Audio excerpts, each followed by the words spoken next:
Ofrezco la palabra al diputado Alain Cedeño. Ofrezco la palabra al diputado Juan Diego Vázquez. Muchas gracias, señor presidente. Muy buenas tardes a usted, a los colegas y al director de la Dirección General de Ingresos. La verdad es que este proyecto de ley tiene muchos matices interesantes y creo que ya varios los han ido compartiendo los colegas que me han antecedido. Tengo que decir, para partir desde ese punto, que estoy completamente de acuerdo con la posición del diputado Leandro Ávila en cuanto a que esta clase de discusiones, que aunque es un proyecto relativamente corto, porque tiene creo que 4 o 5 artículos, son discusiones que es mi opinión personal, no puedo hablar ni siquiera por la bancada en la que pertenezco, podríamos o deberíamos tener para hacer más productiva la discusión desde el Pleno de la Asamblea Legislativa, porque aunque esta herramienta que hemos estado utilizando en la última semana nos ha permitido estar un poco más seguros y cumplir con nuestro rol constitucional y legal, definitivamente que el manejo parlamentario, tal vez por su historia, es un manejo personalista que mejor podríamos desempeñar todos, sin duda, desde la Asamblea Nacional, y por eso quiero dejar claro que coincido con esa postura del colega Ávila. Y justo tiene que ver con eso lo que ahora tengo que estimar. Y es que yo no quiero entrar, honestamente, en una discusión sobre necesariamente el contenido del proyecto. Yo, y el director de la DGI lo sabe, fui miembro de la Comisión de Economía y Finanzas durante el periodo legislativo anterior y siempre tuve una postura muy firme. Y al final,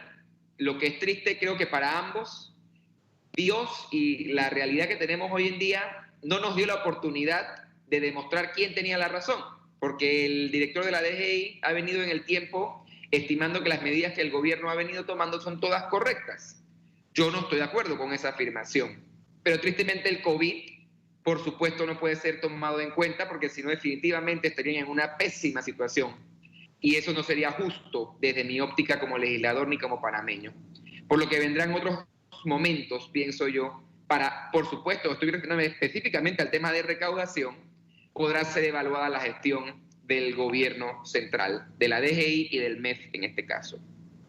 No obstante, yo sí tengo que mencionar que este proyecto de ley para mí presenta una preocupación muy importante. ¿Y de dónde nace o de dónde surge la preocupación? Que es que en este país tenemos que entender que, por ejemplo, el sector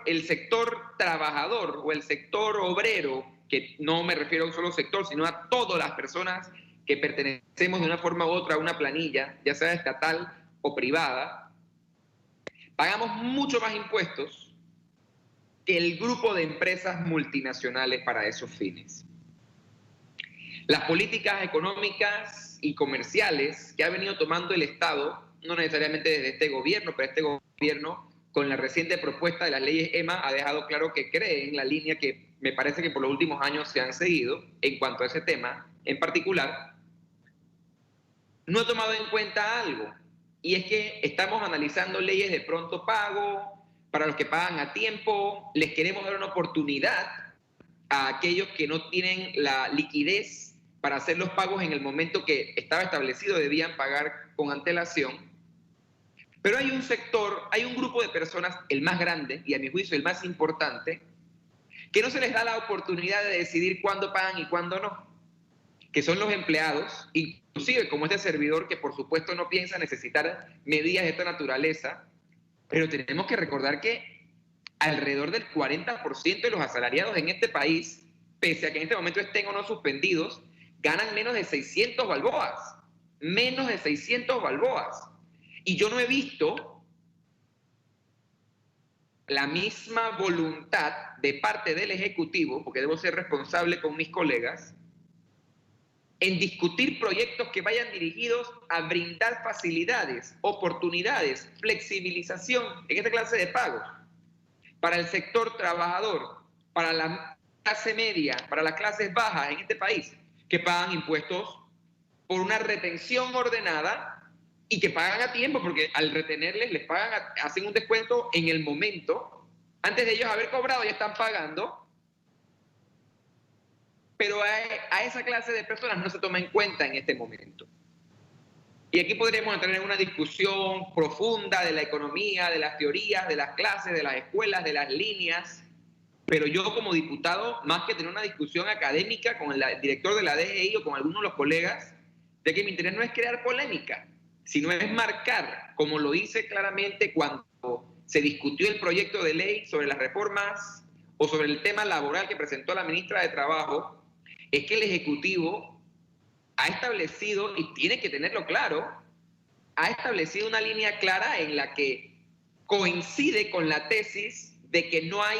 empleo ni economía sin empresarios, pero no hay empresarios sin empleados. Entonces yo no quiero caer en esa discusión ideológica del huevo o la gallina, porque yo soy un creyente de los balances y de la objetividad y de darle a cada cosa su lugar.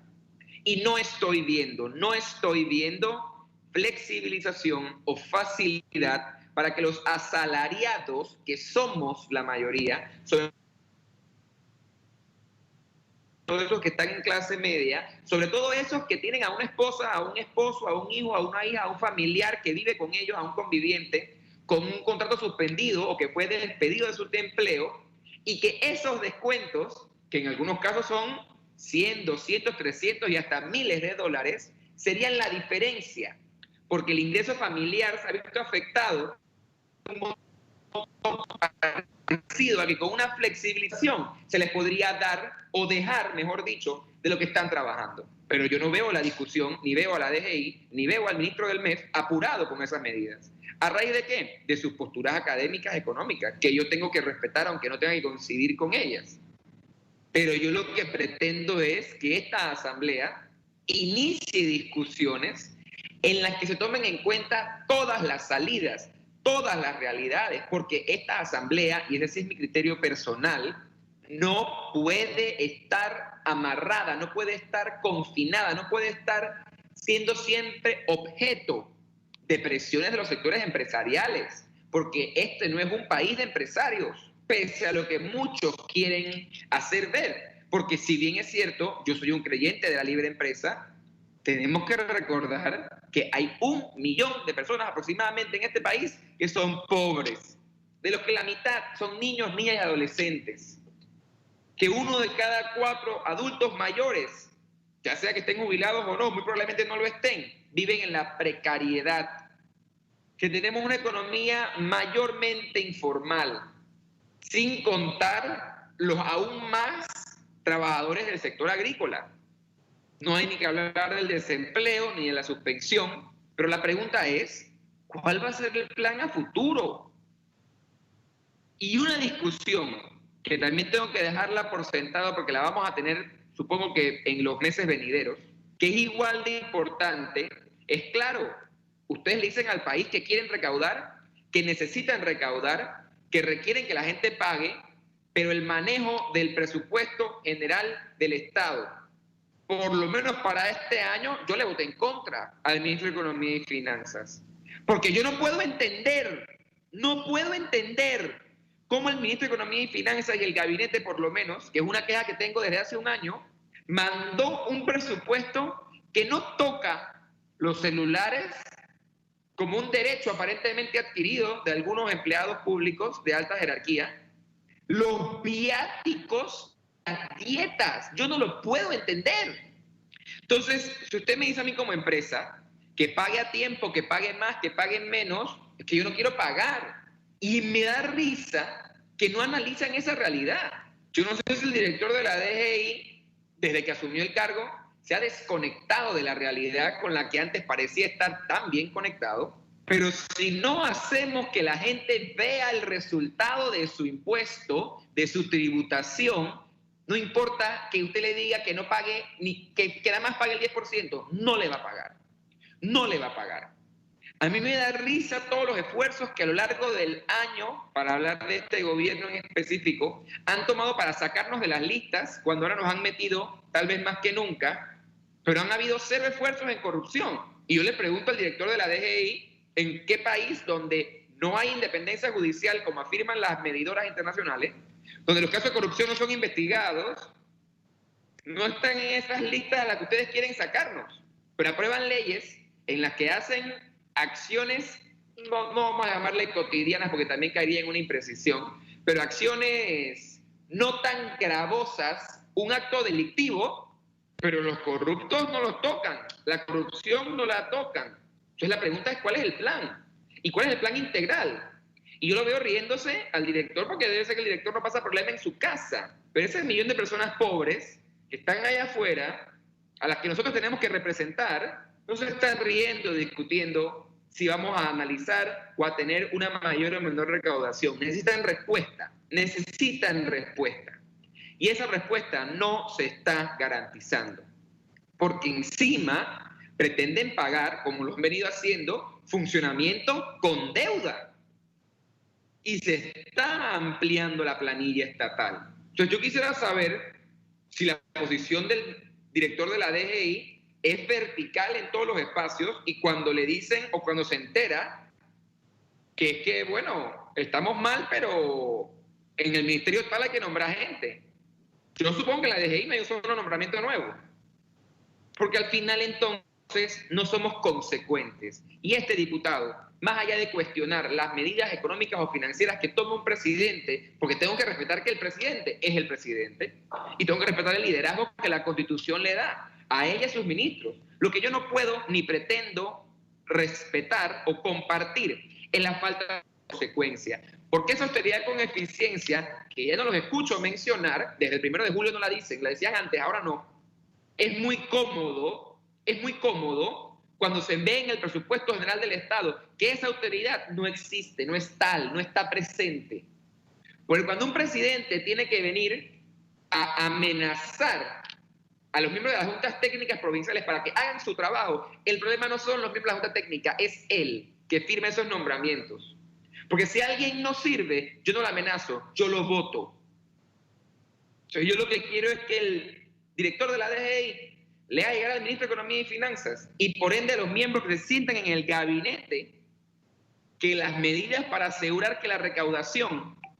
y que la inversión desde el presupuesto del Estado sea más eficiente, no solamente es siguiendo brindando beneficios a las empresas, sino tomando en cuenta a los trabajadores que al final sin duda invierten el dinero en la calle, porque si usted le da $100 a alguien hoy, yo le aseguro que lo va a gastar en algo. Y eso es activar la economía. No permitir solamente que grandes empresas, de grandes empresarios, ya sean panameños o no, porque hay que recordar también eso, no solamente reciban una ganancia, sino que la manden a otro país, solamente que en una cuenta de banco, que tiene una función con la economía, pero que no es dinamizar realmente la economía. Entonces yo quiero que tomemos en cuenta todas esas realidades a la hora de entender estos proyectos de ley, porque siento que a veces no lo tomamos en cuenta y que se hace importante que lo hagamos.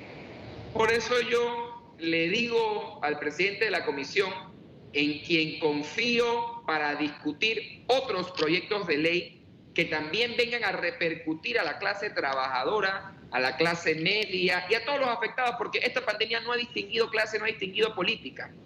Pero tristemente, por la posición, reitero, económica que entiendo tienen los que hoy dirigen la gestión económica y financiera pública de este país, pensamos que solamente con incentivos para supuestamente, que no sé, yo no sé cómo hacen enredadas para ver cuánto es que voy a cobrar, porque no sé qué realidad hay sobre eso, y por lo que las cifras demuestran, el decaimiento de la economía venía desde enero a febrero, cuando no había pandemia. Entonces yo lo que invito es a la DGI a plantearse estas posibilidades, a escuchar opiniones diversas y a tomar en cuenta otros puntos de vista, no solamente con los que estoy de acuerdo. Le agradezco, presidente, por el tiempo y a los colegas por la atención. Gracias, diputado.